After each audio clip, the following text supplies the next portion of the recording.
I think you already know that if you want to improve your English speaking skills, you have to practice, right? You have to speak. Studying grammar will never improve your speaking. Listening to English alone will never improve your speaking.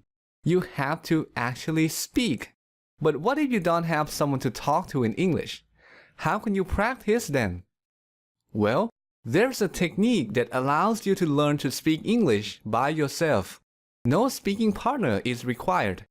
This technique can help improve many aspects of your spoken English, your sentence structure, your grammar, your vocabulary, and most importantly, your ability to express your thoughts and ideas effectively. So what is this technique? Well, here's what it is. Learning to speak English through imitation. When I say imitation, I'm not talking about repeating after native speakers using the exact same words to improve your pronunciation. I'm talking about something a little more advanced than that. Here's how it works. You listen to a conversation, a story, or some kind of speech, and then try to deliver that speech in your own words. Let's see this technique in action. When I was a child, When he was a child, my parents liked to pretend, like many other parents, his parents liked to pretend like many other parents. that Santa Claus would bring us presents at Christmas. His parents liked to pretend that Santa Claus would bring them presents at Christmas.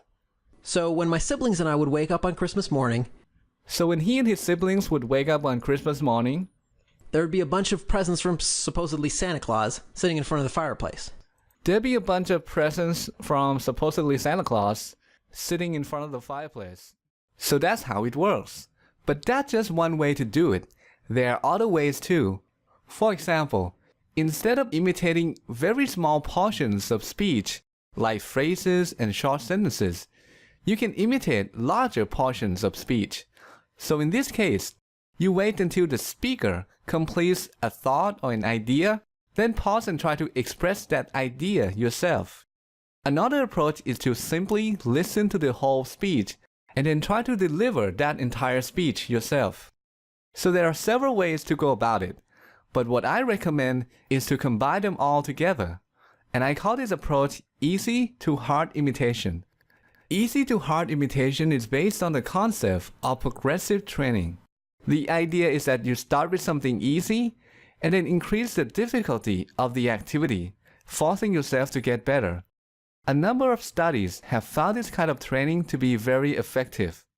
Here's how you can apply this concept.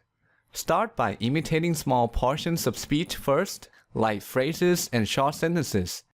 Then move on to imitating larger portions of speech, like long sentences or even groups of sentences. And finally, try to deliver the entire speech on your own. This technique offers many benefits. You get to listen and imitate correct English, which helps you learn to form sentences properly. You get to learn idioms, expressions, and other speaking patterns that are used in day-to-day conversations. You get to learn grammar. When you imitate other people, you're learning grammar through a process called implicit learning. This is the process where the learning happens without your awareness. This is how babies and children learn the grammar rules of their first language. When you imitate, you don't think about grammar. You're not trying to understand why the present perfect tense is used in this situation or in that situation. Instead, you're focused on communication, on understanding and expressing ideas. You're still learning grammar, but you're not aware that it's happening. This is one of the proper ways to learn grammar. Okay, that concludes this video. To help you get started, I've put together a step-by-step tutorial on this technique. If you're interested, click here to go to that tutorial.